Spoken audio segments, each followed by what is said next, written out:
Ang baho! Amoy isda na naman! Galing ako sa palengke. Tumulong ako kay tatay. Kadiri! Lumayo ka nga! Baka kumapit pa sa amin yung amoy mo! Gusto ko lang naman makalaro. Maglaro ka mag-isa mo! Hindi ka bagay dito! Balang araw, hindi nyo na ako tatawaging amoy isda.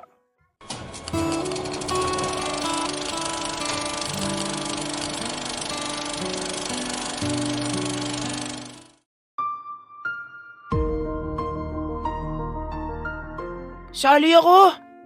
Nakangiting sabi ni George nang lumapit siya sa mga batang naglalaro sa labas ng kanilang paaralan. Alam ba? Doon ka nga! Amoy isda ka!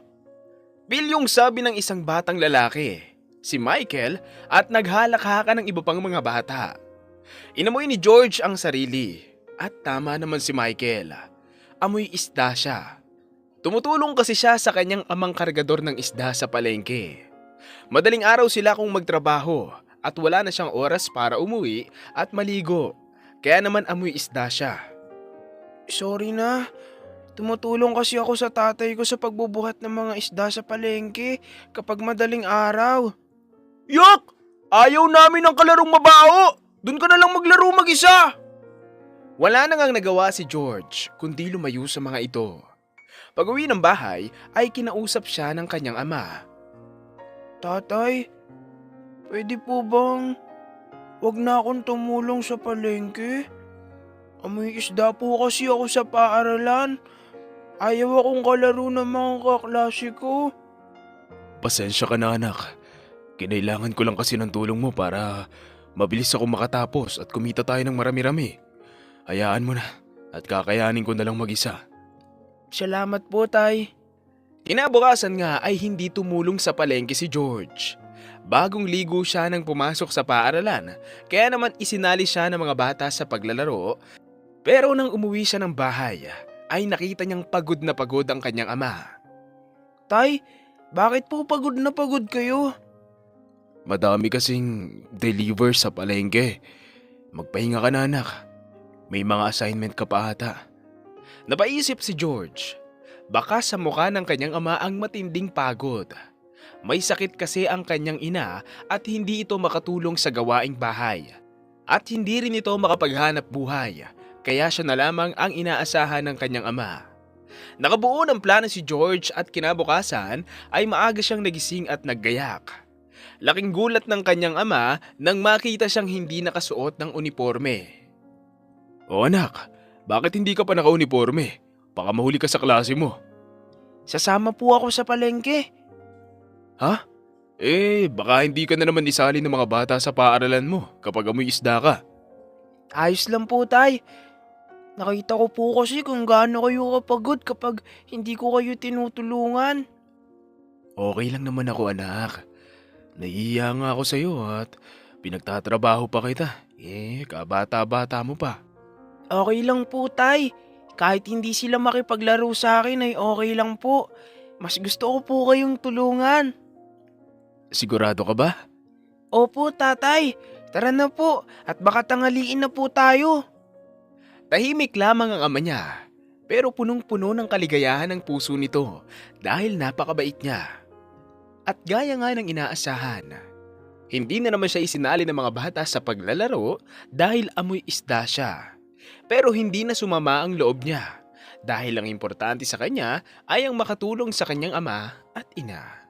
Nagpatuloy si George sa pagiging matulungin at mabait na anak. Pero madami talagang hirap at pagsubok ang pinagdaanan nila. Minsan naman ay nakita niya na kumakain ang mga kaklase niya. Humahalimuyak ang amoy ng popcorn na kinakain ng mga ito. Cheese pa nga ang flavor. Natakam si George kaya lumapit siya at humingi. Ang bango naman yan. Baka pwedeng makahingi kahit ilang piraso lang. Ayoko nga, baka maubos no? Ilang piraso lang naman. Gusto ko lang matikman kung anong lasa ng popcorn. Ang kulit mo! Sinabi na nga hindi magbibigay at saka amoy isda ka no? Baka kumapit sa amin ang amoy mo. Doon ka nga sa malayo! At nagtawanan ng mga bata. Napahiya si George at halos maiyak siya sa ginawa ng kaklase. Naupo na lamang siya at hinintay ang susunod na subject. Palagi siyang binubuli ni Michael, pero hindi pa din niya mapigilan na maapektuhan ito. Hindi bale. Paglaki ko, magtatrabaho ko na maayos. Babangon na ako kasi hindi na namin kailangang magkargador sa palengke. Tapos, bibili ako ng maraming popcorn. Bibigyan ko yung mga batang walang pambili.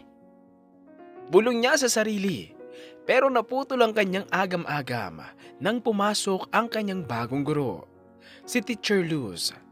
Sinabi ng guro na kumuha daw sila ng bond paper at Crayola dahil kailangan nilang mag-drawing sa art subject. Wala namang papel si George, kaya humingi siya sa katabi niya pero hindi siya binigyan. Pagkus ay sinungitan pa siya. Teacher, wala po akong papel.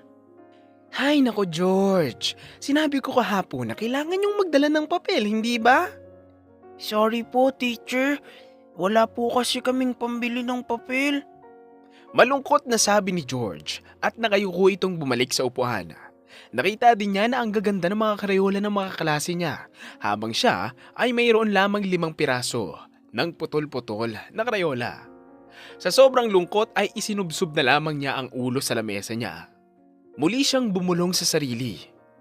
Paglaki ko, sisipag ako. At kapag madami na akong pera, tutulungan ko ang mga batang tulad ko na walang papel at Crayola. Maiiyak na siya, pero nagulat siya sa tapik ng kanyang teacher. George, ayos ka lang ba? Opo. Huwag ka nang malungkot. Heto ang bond paper. Hiramin mo na rin ang mga Crayola ko. Mahihirapan kang gamitin yung mga putol-putol na Crayola mo. Nakangiting sabi ng teacher. Maraming salamat po, teacher. Nagliwanag ang mukha ni George. Hindi lamang dahil sa papel at Crayola, pero dahil sa malasakit na ipiniramdam ng guro. Sa paghihirap kasi nila ay bihira ang tulad ni Teacher Luz na mas piniling tumulong kaysa manghusga. Walang anuman George, basta't magsipag ka lang at sigurado akong magiging matagumpay kapag laki mo. Mabait at determinadong bata ka naman. Simula nga ng araw na yon ay palagi nang nakaalalay si Teacher Luz kay George. Bukod kasi sa nakita niya ang matinding paghihirap nito at ng pamilya nito, ay nakita din niya kung gaano kasipag ang bata. Hindi din ito tulad ng ibang bata na puro sarili lamang ang iniisip. Ilang beses nasaksihan ni Teacher Luz na maawain at matulungin sa iba si George. Handa itong tumulong sa iba kahit nga siya mismo ay hirap na hirap sa buhay. Isang araw ay nakita naman ng guro si George na nasa likuran ng eskwelahan. Hinahanap lang sana nito ang janitor, pero si George ang nakita nito. George, anong ginagawa mo rito? Hello po, teacher. Kumakain lang po ako dito. Magalang na sagot naman ng bata. Bakit dito ka kumakain? Malapit pa to sa basurahan. Baka makasagap ka ng sakit niyan. Nag-aalalang sabi ng guro. Nababahuan po kasi yung mga kaklase ko sa baon kong tuyo. Kaya naisipan ko pong dito na lang kumain. Naku George, huwag kang mahihiya. Masarap nga ang tuyo. Hindi naman po ako nahihiya. Proud nga po ako kasi tatay ko po ang nagluto ng baon ko. Ayoko lang po na mawala ng gana ang mga kaklase ko kapag naaamoy nila ang baon ko. Kawawa naman po sila kapag nagutom sila. Ngayon lang talaga ako nakakita ng batang kasing bait mo. Halika nga sa kantin at bibilhan kita ng chocolate para may dessert ka. Namilog ang mga mata ng bata. Talaga po? Bibilan niyo ako ng chocolate? Oo naman, deserve mo yun. Nagtungo ang dalawa sa kantin at binilhan nga ng guro si George ng chocolate. Isang simpleng pagkain pero tumatak iyon sa isip at puso ng bata. Salamat po talaga dito, ma'am. Ngayon lang po ako nakatikim ng ganito kasarap na chocolate. Huwag ka mag-alala. Sa susunod ay bibilhan ulit kita basta't mag-aral ka mabuti lagi ha. Opo, paglaki ko po, bibilan din po kita ng mga masasarap na pagkain. Huwag na. Alam kong lalaki kang mabait at aasenso ka. Ipangako mo sa akin ha. Na kapag asensado ka na, ay tutulungan mo rin ang ibang mga bata na naghihirap. Yun naman po talaga ang gusto ko, teacher. Magsisika po ako para kila nanay at tatay at sa ibang mga batang tulad ko na amoy isda. Biro ni George at naghalakhakan sila. Lumipas ang mga buwan at naging maganda ang samahan ng guro at ni George. At kahit papano ay umiigi din ang takbo ng buhay nila. Nakaipon sila ng kaunti at ibinibili ng mga gulay na paninda. Madami namang bumibili sa kanila, kaya kahit paano ay nakakakain na sila. Pero isang sakuna ang dumating sa bayan nila. Anak, gumising ka. Bakit po tatay? Malakas ang bagyo. Kailangan nating lumikas bago pa tumaas ang baha. Po? Baha? Paano po natin madadala yung mga paninda nating mga gulay? Hindi na natin madadala ang mga yun, anak. Pero tatay, lahat po ng inipon natin ay binili natin ng mga paninda. Hayaan mo na, anak. Ang importante ay kailangan nating makaalis dito. Mag-impake ka na ng mga damit natin at ihahanda ko ang nanay mo. Labag sa loob ni George na iwan ang mga paninda nila, pero wala siyang magawa. Nang mailagay na sa bag ang kaunting damit, ay sumunod siya sa kanyang ama na buhat ang kanyang ina. Nagmadali silang lumikas sa mataas na lugar. Tatay, ang daming tao dito. Oo, anak. Buong barangay kasi ang apektado, kaya halos lahat ng taga sa atin ay nandito. Tatay, wala na po tayong bahay. Yung mga paninda natin, wala na din po. Hayaan mo, George. May awa ang Diyos. Palagi naman tayo nakakaraos, hindi ba? Sayang lang po kasi. Akala ko po, tuloy-tuloy na tayong may pera. Lagi na po kasi tayong nakakakain ngayon pero parang babalik na naman po tayo sa dati. Ayoko na po sanang magutom. Ayoko na pong matulog ng masakit ang tiyan. Maniwala ka lang sa nasa taas, anak. At samahan natin ang sipag. Nakangiting sabi ni Mang Jose sabay turo sa taas. Sige po tay, maglalakad-lakad lang po ako dito. Tumigil na din naman po ang ulan. Malakas pa din daw po ang agos ng baha pero tumila na din naman ng ulan. Oo, sige. Pero mag-iingat ka, ha? At huwag mong iiwan yung bag mo. Yan na lang ang pagkain na dala natin at hindi natin alam kung kailan tayo mapapadala ng gobyerno ng tulong. Sige po tatay. Naglakad-lakad si George at sa di kalayuan ay may nakita siyang isang matandang lalaki na walang kasama. Malungkot ang mukha nito at nanginginig sa lamig dahil basa ang damit nito. Nilapitan ito ni George. Hello po lolo.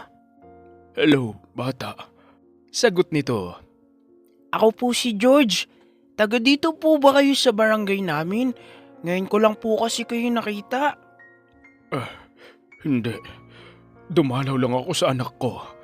Namamasal ako. Kaso, naligaw ako tapos inabutan ako ng bagyo. Paliwanag ng matanda. Kawawa naman po pala kayo. Ano pong pangalan nyo? Tawagin mo na lang akong Lolo Ramon. Sige po Lolo Ramon. Basa po yung damit nyo. Baka po magkasakit kayo. At saka nanginginig pa po kayo. Oo nga. Ang lamig. At saka gutom na rin ako. Wala po kaming masyadong pagkain. Pero ibibigay ko na lang po sa inyo yung parte ko sa pagkain namin. Hindi po kasi pwedeng magutom ang nanay at tatay ko. May sakit po kasi ang nanay ko. Ay, huwag na. Baka magutom ka. Mas kailangan mo yan. Okay lang po. Sanay naman po akong magutom. Nakangiting sabi ni George. Inilabas nito ang dalang tinapay at saging at iniabot yon sa matanda. Ay nako, maraming salamat bata. Nakatingin lang si George habang kumakain ng lolo at halatang gutom na gutom ito. Halos hindi nanganguyain ang pagkain at panay lamang ang lunok. Dahan-dahan po lolo, baka mabulunan po kayo. Heto po ang tubig, uminom po kayo. Kinuha ng matanda ang maliit na bote at ininom yun. Nang makakain na ay nagkakulay na ang mukha nito at natigil na din ang panginginig ng kamay nito. Maraming salamat pero teka, bakit mo sinabi kanina na sanay kang magutom? Mahirap lang po kasi kami.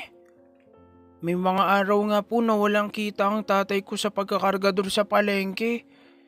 Minsan naman po, may kita nga, pero mahal naman po ang mga gamot ni nanay. Na-stroke po kasi siya. Ganun ba? Kawawa ka naman pala. Pero pagpalain ka dahil mabait kang bata. Sana nga po. Okay lang po ba kayo dito? Babalik na po kasi ako sa tatay ko. Baka kailangan po niya ng tulong sa pag-aasikaso sa nanay ko. Ayos lang ako rito. Salamat uli at manatili ka sanang mabait na bata. Nang masigurong maayos naman ang matanda, ay bumalik na si George sa kanyang ama. Nagugutom na ang nanay mo. Kumain na tayo. Eto po ang pagkain, tay. Teka, nasan ang pagkain mo? Ibinigay ko po dun sa lolo.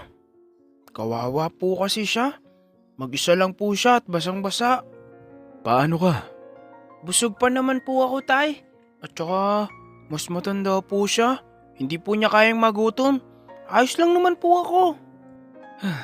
Napakabait mo talagang bata ka. Hatian mo na lang ako dito sa pagkain ko. Salamat po, tay. Kinabukasan ay dumating na rin ang tulong mula sa gobyerno. Nailikas sila at nabigyan ng pagkain at tubig. Makalipas ang 4 na araw ay humupa na ang baha at bumalik na ang mga tao sa kani-kanilang mga bahay. Tatay, wala na po ang bahay natin. Wala na ang mga paninda natin. Umiiyak na sabi ni George. Halos isang kahoy na pader at sahig na lang ang natira sa kanilang bahay. Makakabangon din tayo, anak. Manalig ka lang. Niyakap ni Mang Jose ang kanyang mag-ina nang biglang may nagsalita sa likod nila. George, merong gustong kumausap sa'yo. Ipinahanap ka talaga nila. Po? Sino po? Stephen daw ang pangalan niya. Tinulungan mo raw ang kanyang ama kaya ipinahanap ka. Gusto kang bigyan ng scholarship at allowance para sa pag-aaral mo. Ang mga magulang mo naman daw ay bibigyan ng pangnegosyo. Totoo ba yun, Ma'am Luz? Oo, pumunta ho kayo sa barangay. Andun ho si Sir Stephen. Nagkatinginan na lamang ang mag-ama. Hindi nila alam kung sinong posibleng magbigay sa kanila ng ganong tulong. Nang makarating sila sa barangay, ay sinalubong sila ni Lolo Ramon. George, nagkita din tayong uli. Lolo Ramon, kamusta po kayo? Ano pong ginagawa niyo dito? Imbis na sumagot ay ngumiti lamang ang matanda at ang anak nito ang sumagot. Ako si Stephen. Tatay ko siya, George. Maraming salamat sa pagtulong mo sa aking ama. Sa dami ng taong doon, ay ikaw lamang ang nagmagandang loob sa kanya. Naiintindihan din naman namin na mahirap ang sitwasyon doon. Pero hindi yun naging hadlang para tulungan mo si Papa. Nakangiting salaysay ni Stephen. Wala po yun. Maliit lang naman po ang naitulong ko. Magalang na sagot ng bata. Umiling si Stephen. Hindi yun maliit na bagay, George. May type 2 diabetes si Papa. Kapag hindi siya nakakain, ay maaaring bumaba ang sugar niya at malagay siya sa panganib. Iniligtas mo siya, kaya hayaan mong tulungan ka namin. Maraming salamat po. Binigyan ni Stephen at Lolo Ramon ng kalahating milyong pabuya si George. Para raw makapagnegosyo ang mga magulang niya. Pinatayuan din sila ng bagong bahay sa kanilang lupa at higit sa lahat ay binigyan siya ng scholarship at allowance para sa pag-aaral hanggang sa kolehiyo. Sabi ko naman sa iyo ay magtatagumpay ka dahil mabuti kang bata. Salamat po. Pati nga po si nanay ipapagamot at ipapatherapy nila. Sobrang biyaya po ang natatanggap namin, teacher. Dahil sa tuloy-tuloy na therapy ay gumaling ang ina ni George. Siya na ang nagbabantay sa tindahang ipinatayo nila. Si Mang Jose naman ay nag-aangkat na ng mga gulay at prutas. Nagtuloy-tuloy ang paglago ng kanilang negosyo. Kumuha naman ng kursong medisina si George dahil gusto niyang maging doktor at makatulong sa mga mahihirap. Lumipas ang mga taon at nakatapos na ng pag-aaral sa Maynila si George. Isa na siyang ganap na doktor. Kaya bumalik siya sa kanilang barangay. George, ikaw ba yan? Nanlaki ang mga mata ni Teacher Luz nang makilala ang lalaking nakaputing coat na pang-doktor. May medical mission kasi sa court, kaya nagsipuntahan ng mga tao at isa nga sa mga pumunta ay si Teacher Luz. Senior citizen na siya ngayon at nagbago na ang itsura, pero hinding-hindi ito malilimutan ni George. Ako nga po ito. Nagliwanag ang mukha ni George nang makita ang dating guro. Agad niya itong nilapitan at niyakap. Hindi ako makapaniwalang doktor ka na. Isa po kayo sa tumulong sa akin para maabot ang pangarap kong maging doktor. Natutuwa naman po ako at dito ko lang po pala kayo makikita. Matagal ko na po kayong ipinapahanap. Hindi mo talaga ako makikita dahil matagal akong nawala. Nagbakasyon ako sa anak ko sa Amerika. Kababalik ko lang dito sa probinsya natin. Ah, ganun po. Mabuti at nagkita tayo. Mukhang asensado ka na. Hindi naman ho. Gusto ko lang din pong makatulong sa mga kababayan natin. Maganda yan, iho. Teka, ano yung mga ipinamimigay mo doon? Popcorn po, at saka chocolates. Bakit naman yan ang naisipan mong ipamigay sa mga bata dito? Natawa si George pero biglang nagluha ang mga mata nito. Dati po kasi ay kumakain ng popcorn ng mga kaklase ko. Pero ayaw nila akong bigyan dahil amoy isda raw ako. Iyon naman nung chocolates ay dahil binilhan niyo ako ng chocolate nun. Nung nakita niyo akong kumakain sa likod ng school. Nako, ikaw talaga. Naalala mo pa pala ang mga yon. Hindi ko makakalimutan lahat ng kabaitan ninyo. At gusto ko ding tumulong sa iba. Tulad ng pagtulong niyo sa akin dati. Habang nag-uusap sila, ay biglang lumapit ang isang lalaking payat. Kupas ang damit nito at halatang naghihirap. Dok, baka may bibigay kayong trabaho sa akin. Kailangan ko lang ho ng pera para mapakain ng mga anak ko. Napakunot ang noo ni George. Michael, ikaw ba yan? Oo, kilala ba kita? Tanong naman ng lalaki. Ano ka ba? Ako si George, yung kaklase niyong amoy isda galing palengke. Halakhak ni George. Nagbago ang mukha ng lalaki at halatang napahiya ito. Akmang tatalikod na sana ito nang pigilan ni George. Teka lang, saan ka pupunta? Alam ko kasing malaki ang kasalanan ko sa'yo, kaya malabong tulungan mo ko. Ayokong mapahiya kaya aalis na lamang ako. Malungkot na sabi ni Michael at muli itong tumalikod. Kailangan ko kasi ng katiwala sa bubuksan kong klinik dito. Naghahanap ako ng mapagkakatiwalaan. Kung ayos lang sa'yo, ay ikaw na sana ang kukuhanin ko. Laking gulat ni Michael at bigla nitong hinarap si George.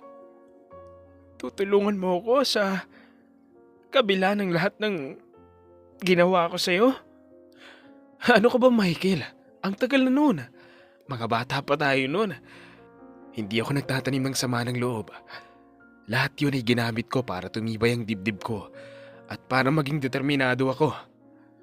Ang importante ngayon ay kung nagbago ka na at natuto ka na ng leksyon. Oo naman. Nung maghihirap ako, ay naalala kita. Ganun palang pakiramdam ng walang wala. Pinagsisihan ko ng pambubuli ko sa iyo noon. Sana mapatawad mo na rin ako. Matagal na kitang napatawad. Kalimutan na natin yun. Matapos ang medical mission, ay sinimulan ng itayo ang klinik ni George. At gaya ng napagkasundoan, ay kinuha niyang katiwala si Michael. Bilog ang mundo. Hindi tayo laging nasa itaas o nasa ibaba. Kaya importante na maging mabuti tayo sa lahat. Tulad ni George na pinagpala at nagkaroon ng maganda at masaganang buhay. dahil sa kabutihan ng kanyang loob. Maging mapagbigay at mapagmahal tayo sa ating kapwa. At hanggang dito na lang ang magandang storyang ito.